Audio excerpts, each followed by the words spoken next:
जम्मू कश्मीर में विधानसभा चुनाव की रणभेरी बजने के साथ ही आरोप प्रत्यारोप का दौर भी अपने चरम पर है। और इसी बीच जम्मू कश्मीर में चल रहे विधानसभा चुनाव के दौरान एक बार फिर से पाकिस्तान की एंट्री हो चुकी है, जिसका सीधा नाता भाजपा से जोड़ते हुए नेशनल कॉन्फ्रेंस के प्रमुख फारूक अब्दुल्ला ने बीजेपी पर हमला बोला है। क्या है पूरा मामला और आखिर किस वजह से फारूक अब्दुल्ला ने भाजपा का कनेक्शन पाकिस्तान से जोड़ दिया, बताएंगे अपनी इस खास रिपोर्ट में। नमस्कार, मैं आकांक्षा और आप देख रहे हैं इंडिया पब्लिक खबर। देश में जब भी चुनाव हो, चाहे वो लोकसभा के चुनाव हो या फिर विधानसभा के, इन सभी चुनावों में पाकिस्तान का नाम आ ही जाता है।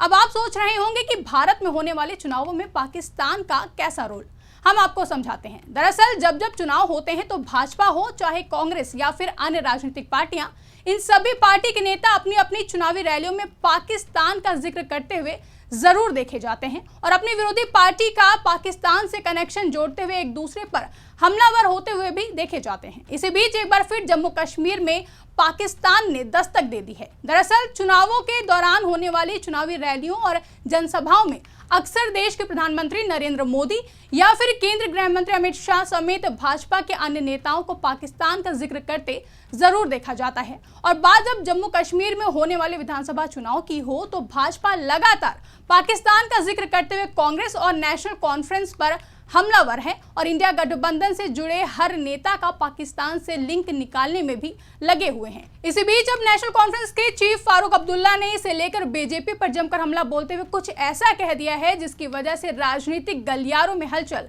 तेज हो गई है। दरअसल नेशनल कॉन्फ्रेंस के अध्यक्ष फारूक अब्दुल्ला ने भाजपा पर पलटवार करते हुए कहा कि गलती खुद करते हैं और फिर हमें कहते हैं कि हम पाकिस्तानी हैं।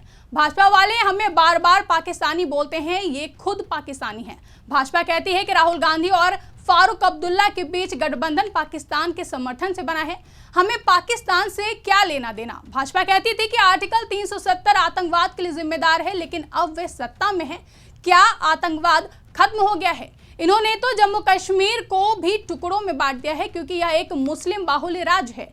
फारूक अब्दुल्ला यही नहीं रुके बल्कि उन्होंने पीएम मोदी पर भी निशाना साधते हुए कहा कि मोदी सरकार और बीजेपी ने हिंदू मुसलमानों सिखों ईसाइयों को बांटा है, ये भारत को तोड़ना चाहते हैं।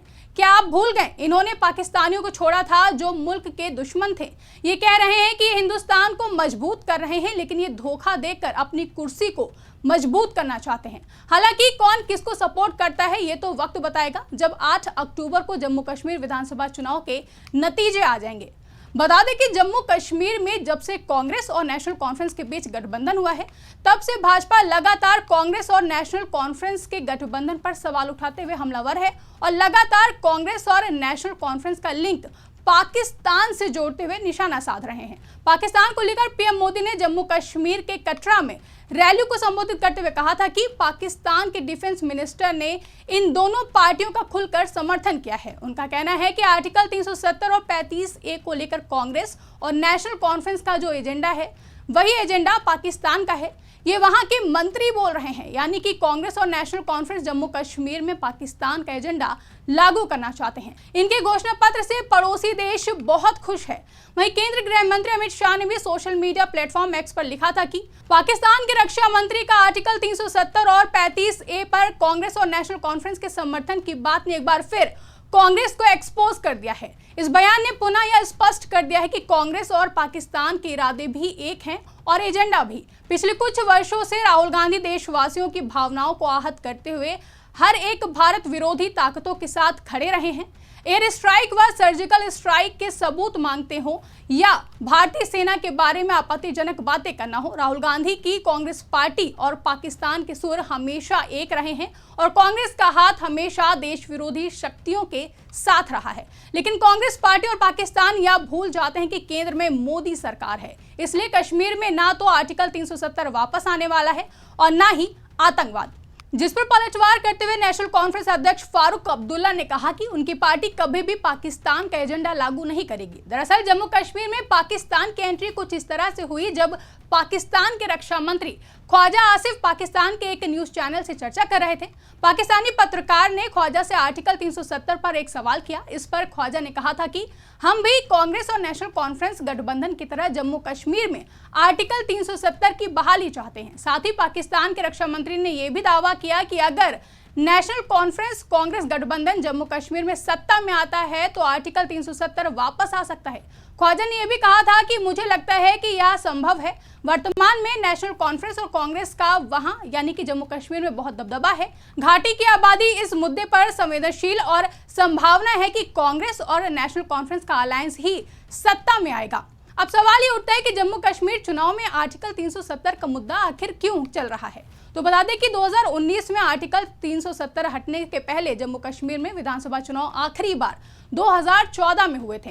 तब बीजेपी और पीडीपी ने गठबंधन की सरकार बनाई थी। 2018 में गठबंधन टूटने के बाद सरकार गिर गई थी। इसके बाद राज्य में 6 महीने तक उस समय जम्मू कश्मीर संविधान के अनुसार राज्यपाल शासन रहा। इसके बाद राष्ट्रपति शासन लागू हो गया और राष्ट्रपति शासन के बीच ही 2019 के लोकसभा चुनाव हुए, जिसमें बीजेपी भारी बहुमत के साथ केंद्र में लौटी।